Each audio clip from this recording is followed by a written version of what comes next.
مشرف نے جو ان کے ساتھ ظلم کیا اور انہیں قربانی کا بکرا بنایا تو پوری قوم کی بغیرتی ہے کہ اس وقت خاموش رہی ہے سمیت میرے. ہم کیا کر سکتے تھے؟ جابر حکمران ہم پہ مسلط تھے. دیکھیں کمزوریاں ہر انسان میں موجود ہوتی ہیں اور اس کا یہ مطلب نہیں ہے کہ کسی ایک بندے کو آپ قربانی کا بکرا بنائیں. وہ کہتے ہیں نہیں جی ان کو تو امریکہ مانگ رہا تھا، ہم نے ان کے حوالے نہیں کیا، یہی ان کے لیے بہت بڑا اجر ہے. تو وہ اکیلے تو نہیں تھے جو ان پہ الزامات لگتے ہیں. اس لیے آپ دیکھیں اس وقت ڈاکٹر سمر بھی تھے جب وہ بٹن دبایا جا رہا تھا، ڈاکٹر عبد القدیر بھی تھے. دونوں کی کنٹریبیوشن ہے. کرٹیکل جو چیز تھی، زیادہ کام اٹامک انرجی کا ہے لیکن اس میں جو آپ سمجھ لیں دل ہے نا اس کا، وہ کام ڈاکٹر عبد القدیر نے کیا تھا. ظاہر ہے کہ انہی کی قربانیاں تھی. وہ پاکستان کے پاس ٹیکنالوجی آئی. اس لیے میں سمجھتا ہوں کہ پاکستان کا ہر بچہ، پاکستان ایز اے نیشن، یہ پورا ملک، یہ ان کے مرہون منت ہے جو انہوں نے اتنی بڑی پاکستان کو اچیومنٹ کروائی ہے. میں کہتا ہوں جی محمد علی جناح اور ڈاکٹر اقبال کے بعد اگر کوئی تیسرا بندہ ہے نا جس پہ پوری پاکستانی قوم متفق ہے تو تیسرا نام جو ہے نا وہ ڈاکٹر عبد القدیر ہے. جو ان کو تکلیفیں اس قوم سے اٹھانی پڑی، اس پہ اس قوم کو بھی معاف فرما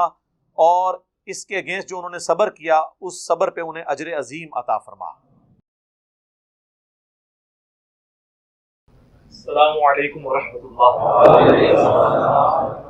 لا حول ولا قوة الا باللہ، حسبنا اللہ ونعم الوکیل. یا حی یا قیوم برحمتک استغیث، لا الہ الا انت سبحانک انی کنت من الظالمین. اللہم صلی علی محمد وعلی آل محمد واصحاب محمد اجمعین الی یوم الدین، آمین. ڈاکٹر عبد القدیر خان انتقال فرما گئے رحمہ اللہ تعالی. اللہ تعالیٰ ان کی مغفرت کرے، انہیں نیک کاموں کا اجر دے اور ان کی برائیوں سے درگزر فرمائے. ہماری دعائیں ان کے ساتھ ہیں. باقی ہم اس مجلس کے اینڈ پہ میں ہر دفعہ جو فوت شدگان ہیں ان کے لیے دعا کرواتا ہوں. انشاءاللہ اس دعا کا حصہ انہیں بھی پہنچ جائے گا انشاءاللہ. باقی ڈاکٹر عبد القدیر صاحب کے حوالے سے چونکہ وہ ایک سینسٹیو ادارے سے تعلق رکھتے تھے، میں نے یہ سارے ادارے وزٹ بھی کیے ہوئے ہیں. میں بالکل چونکہ میرا بھی تعلق رہا ہے. اب ان کی جو خدمات ہیں وہ جنرل تو آپ کو پتہ ہیں، باقی جو ان کی کنٹریبیوشنز ہیں یا انٹرنل چیزیں ان کو تو ہم یہاں بیٹھ کے سینسٹیو ایشوز کو ڈسکس نہیں کر سکتے.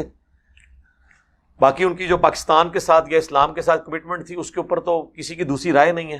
اور مشرف نے جو ان کے ساتھ ظلم کیا اور انہیں قربانی کا بکرا بنایا تو پوری قوم کی بغیرتی ہے کہ اس وقت خاموش رہی ہے سمیت میرے. ہم کیا کر سکتے تھے؟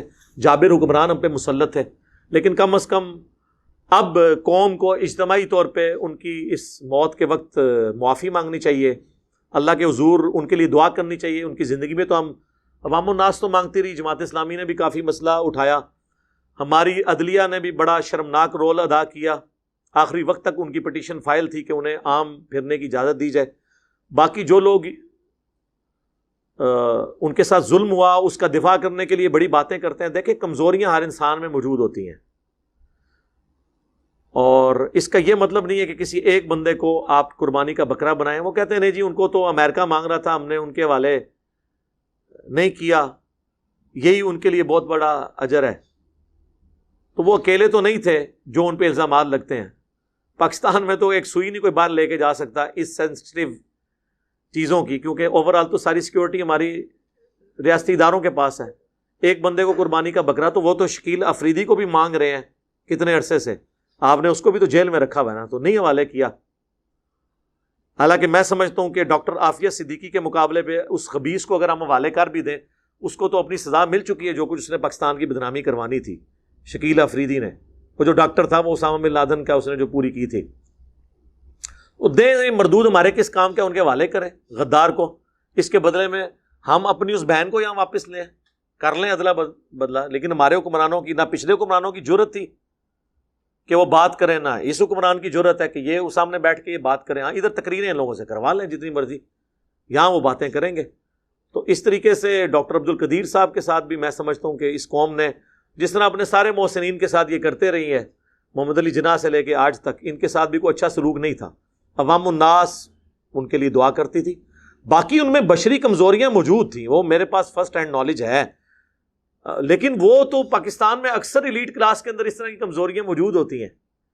لیکن اس شخص کی ایک قربانی تھی کہ اس نے اپنی لائف کا جو پیک تھی جس وقت اس وقت اس بندے نے اپنی لائف کو سٹیک پہ لگا کے پاکستان کے لیے اتنی بڑی قربانی کی. اور اس کے بعد پھر ذوالفقار علی بھٹو کو بھی سلام ہے کہ انہوں نے ان کو انڈورس کر کے. ویسے اٹامک انرجی کا جو ادارہ ہے نا، پاکستان اٹامک انرجی کمیشن، یہ تو 50s میں ہی قائم ہو چکا تھا، اور پاکستان جو ایٹمی طاقت بنا اس میں میجارٹی رول اسی ادارے کا ہے.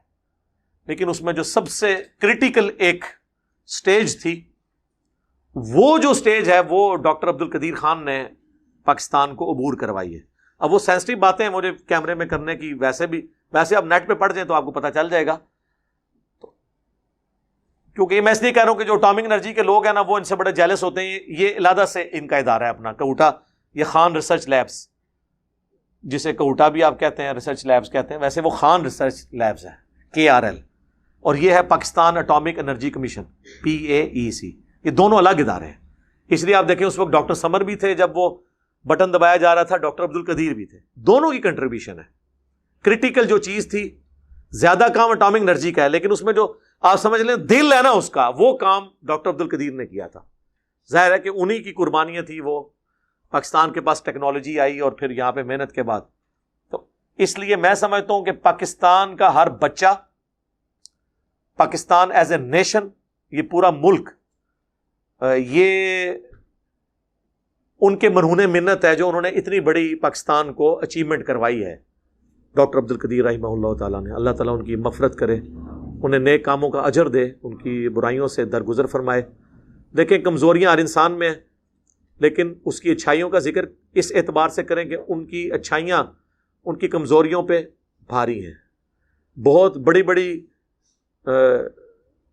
دعوے کرنے والی ہستیاں پاکستان کو وہ کنٹریبیوٹ نہیں کر سکیں جو ڈاکٹر عبدالقدیر نے کیا. باقی جو ان کے سکینڈلز بتاتے ہیں ان میں سے کئی ایک ٹھیک بھی ہیں کہ جی یہ ہو گیا، وہ ہو گیا، فلاں کو ٹھیکہ دے دیا، فلاں جگہ اتنا خرچہ کر دیا. تو میرے بھائی کیا یہ وہی کر رہے ہیں؟ اس سے زیادہ خرچے وہ لوگ کر رہے ہیں جنہوں نے کچھ بھی نہیں دیا، لیے ہی لیا ہے ہمیشہ. تو یار اس نے تو بہت کچھ ہمیں دیا. مجھے تو نہیں پتا کہ ان کو دفنا رہے کہاں ہیں. کوئی اس حوالے سے خبر آئی ہے سر؟ فیصل مسجد. دیکھیں میرے دل میں خیال آیا تھا، میں نے کہا میں پہلے پوچھ لوں. میرے دل میں خیال تھا کہ فیصل مسجد میں آپ نے وہ ایک اپنے بابا جی تو وہاں پہ دفنائے ہوئے ہیں، ضیاء الحق صاحب، جو ہمیں وہ دہشت گردی کا افریت دے کے چلے گئے، اور پاؤڈر کلچر اور ہیروئن کلچر اور کلاشنکوف کلچر. باقی ان کی خوبیاں اپنی جگہ ہیں، میں ان کی ان چیزوں کی تعریف بھی کرتا ہوں. پاکستانی فوج میں جو مذہب کا ایلیمنٹ غالب ہے، یہ سارا انہی کو کنٹریبیوشن جاتی ہے، لیکن ان کے ساتھ کمزوری ہوئی تو یہ تو زیادہ اہل ہے. اب یہ نہ ہو کہ ان بابا جی کے ساتھ دفن کر دیں، ان کو لادہ دفن کریں اور مزار نہ بنائیں. بھائی مزار سے بنانے کی ضرورت نہیں. وہاں قبر کا یہ فائدہ ہے کہ جتنے شادی شدہ نئے جوڑے ہیں وہ فیصل مسجد کی زیارت کے لیے جاتے ہیں. تو پورا پاکستان آلموسٹ وہاں جاتا ہے، باہر سے بھی لوگ آتے ہیں. تو جب بھی وہاں سے کوئی گزرے گا ان کے لیے دعا کرے گا. باقی اگر کوئی نہ بھی کرے، جن لوگوں نے اپنی زندگی میں اچھے کام کیے ہیں ان کو مسلمانوں کی دعاؤں کا حصہ آٹومیٹکلی ملتا ہے. لیکن ہمیں یہ حکم ہے ربنا اغفر لنا ولاخواننا الذین سبقونا بالایمان، اے رب ہماری بھی مغفرت فرما، اور ہم سے پہلے جو ایمان کی حالت میں دنیا سے چلے گئے ان کی بھی مغفرت فرما، اور ہمارے دل میں ان کے لیے کوئی میل باقی نہ رکھ. یہ ہمیں دعا سکھائی گئی ہے. میت کے لیے دعا کرنے کا اللہ نے ہمیں حکم دیا ہے. بخاری مسلم دونوں میں حدیث ہے کہ ابو عامر جب فوت ہوئے تو نبی علیہ السلام کو ان کی وفات کی خبر پہنچی تو آپ نے یوں ہاتھ بلند کیے حتیٰ کہ بغلوں کی سفیدی نظر آ گئی، کیونکہ نبی علیہ السلام کا عمومی لباس چادر اور تہمت تھی. اور آپ نے ہاتھ اٹھا کے کہا اللہ ابو عامر کو بخش دیے اور اسے قیامت والے دن اپنی کثیر مخلوق پر فضیلت عطا فرمائی. آپ کی دعا تھی. ابو داؤد ترمذی میں تو میت کی دعا تو ہے نا، اللہم اغفر لحینا و میتنا. یہ ساری دعائیں موجود ہیں. تو میرا خیال ہے یہ ساری دعائیں ہمیں ان کے حق میں کرنی چاہیے، اور ہماری دعاؤں میں ان کو حصہ آٹومیٹکلی پہنچ رہا ہے. السلام علینا وعلی عباد اللہ الصالحین کے تحت جو بخاری مسلم میں آتا ہے، زمین و آسمان میں ہر نیک بندے تک سلام پہنچ جائے گا. بہرحال وہ اسلام کے ساتھ ان کی عقیدت تھی.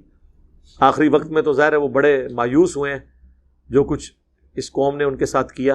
بہرحال قوم نے دیا بھی بہت کچھ ان کو، لیکن اس سے زیادہ کے حقدار تھے.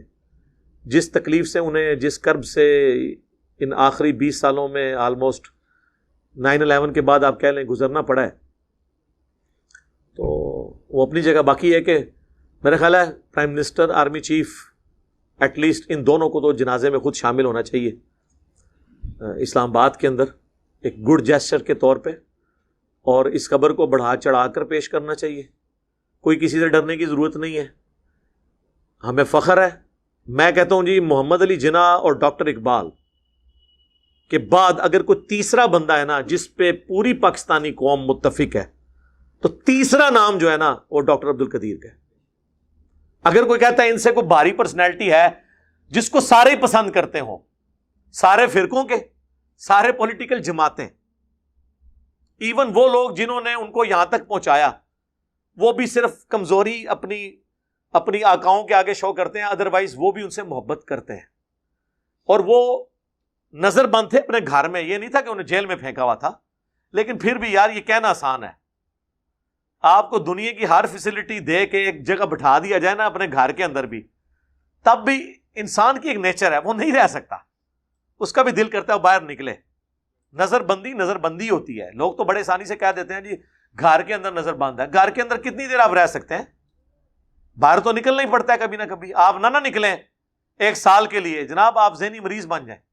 چاہے آپ کو دنیا کی ہر فیسلٹی ہو، آپ پوری دنیا کی خبریں آپ کے پاس آ رہی ہوں، انٹرنیٹ آپ کے پاس ہو، سب کچھ ہو، گھر میں رہ نہیں. انسان کی اللہ نے نیچر ایسی بنائی ہے کہ اس کو باہر نکلنا پڑتا ہے. ہمیں پتہ نہیں چلتا. ہم دن میں ایک دفعہ، یہ کورونا کے دنوں میں جب لاک ڈاؤن ہوا تھا، کیا حالت ہوئی تھی ہماری. سب سے زیادہ طلاقیں اور میاں بیوی کی لڑائیاں ان دنوں میں ہوئی ہیں، کیونکہ میاں بیوی کو اتنی دیر کٹھے رہنے کی کبھی عادت ہی نہیں تھی.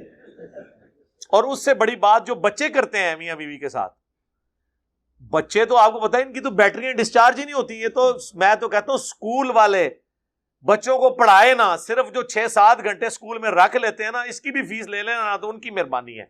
میرا تو اپنا تجربہ یہ ہے، باقی لوگوں کا نہیں پتا. مجھے تو اب اسکولوں کی اتنی قدر آئی ہے. اور آپ کے لیے خوشخبری ہے، یہ پرائم منسٹر صاحب کی طرف سے، گورنمنٹ کی طرف سے اناؤنسمنٹ ہو چکی ہے، اس منڈے سے ریگولر کلاسیں شروع ہو رہی ہیں. اور آپ کو پتہ نہیں ہے اس کے جو برے اثرات ہوئے ہیں ایز اے نیشن ہمارے اوپر، ہمارے بچوں کے اوپر. اور کتنے لوگوں کا روزگار فارغ ہو گیا، کتنے ٹیچرز فارغ ہوئے ہیں. اور یہ جو گاڑیوں کے وینوں والا چکر تھا، وہ تو بیچارے بے روزگار ہو گئے. ہفتے میں جب 2 دن اسکول جانا ہے تو لوگ پھر اپنے خود ہی موٹر بائک پہ جا کے چھوڑ آتے ہیں کہ یار ہم ان کو اب فیس دیں گے. اور وہ بھی الٹرنیٹو ڈیز کی وجہ سے. گاڑی والے تو بیچارے کہتے تھے ہم پورے پیسے لیں گے کیونکہ ہمیں تو روزانہ اسکول جانا پڑتا ہے. آپ کہتے ہیں 2 دن، وہ تو اگلے 2 دن وہ دوسرے بچوں کو لے کے جا رہے ہوتے ہیں، ان کا تو روزانہ چکر لگتا ہے. ان کی روزگار فارغ ہوئی. اور جب یہ روڈوں پہ لوگ آگے خود چھوڑنے والے، روڈوں پہ ایکسیڈنٹ، ٹریفک بلاک. اور ٹریفک بلاک کے بعد جب بندہ گھر پہنچتا ہے تو جا کے سیدھا بیوی سے لڑتا ہے. یہ نیچرل چیز ہے. مینٹل ماڈلز ہمارے بدل گئے. ہمارے بچوں کی تعلیم کا بیڑا غرق ہو گیا اس کورونا کے اس پورے ایپیسوڈ کی وجہ سے. اس غریب نیشن کے پاس ایک ہی ذریعہ تھا غربت کے سرکل سے باہر نکلنے کا، پاورٹی سرکل کے باہر نکلنے کا. ہم لوگ بھی لوور مڈل کلاس سے اوپر آئے ہیں صرف اپنی تعلیم کی وجہ سے. وہ بھی انہوں نے ہم سے چھین لیا اس پورے سسٹم کی وجہ سے. اور ہائپ کریٹ کر کے اب شکر ہے وہ یہ بتا رہے ہیں ہمارے بلال بھائی، چونکہ اس مہم کا حصہ ہیں گورنمنٹ کی طرف سے، یہ بتا رہے ہیں کہ اب 5 سال تک وہ کہہ رہے ہیں دوبارہ ویکسین کی ضرورت نہیں. 5 سال بعد انہوں نے ویسے ہی بھول جانا ہے. ہاں، کیونکہ اس سے خطرناک انفلوئنزا ہے جسے آپ نزلہ زکام کہتے ہیں، جو ہماری قومی بیماری ہے. اس کی ویکسین تو آج تک اللہ کے فضل سے ہمیں کسی گورنمنٹ نے نہیں لگوائی، نہ ہم نے خود لگائی ہے. اس کے ساتھ بھی ہم ایگزسٹ کر رہے ہیں. آج بھی دنیا میں نمبر 1 کلر ملیریا ہے، اس کے بعد یہ ہے. کورونا کا تو بہت نیچے نمبر آتا ہے. لیکن یہ ایک چل رہا تھا، چلیں ہم بھی اس سسٹم کا حصہ بنے ہیں. تو اب یہ پورے معاملات جو اس طریقے سے مس ہینڈل ہوئے ہیں، تو گھر کے اندر رہنا بہت بڑی آزمائش ہے. تو یہ میں اور ڈاکٹر عبد القدیر صاحب سے بات شروع ہوئی تھی، ان کو اس تکلیف سے گزرنا پڑا. اللہ تعالی ہمیں بھی ایز اے قوم معاف کرے جو ہم نے ان کے ساتھ سلوک کیا، اور اس کی وجہ سے جو انہوں نے تکلیفیں اٹھائیں اس صبر پہ انہیں اجر دے، اور وہ اجر ان کی غلطیوں کا کفارہ بن جائے. اللہم انی اسألک بانک انت اللہ لا الہ الا انت الاحد الصمد الذی لم یلد ولم یولد ولم یکن له کفوا احد والہکم الہ واحد لا الہ الا هو الرحمن الرحیم الف لام میم اللہ لا الہ الا هو الحی القیوم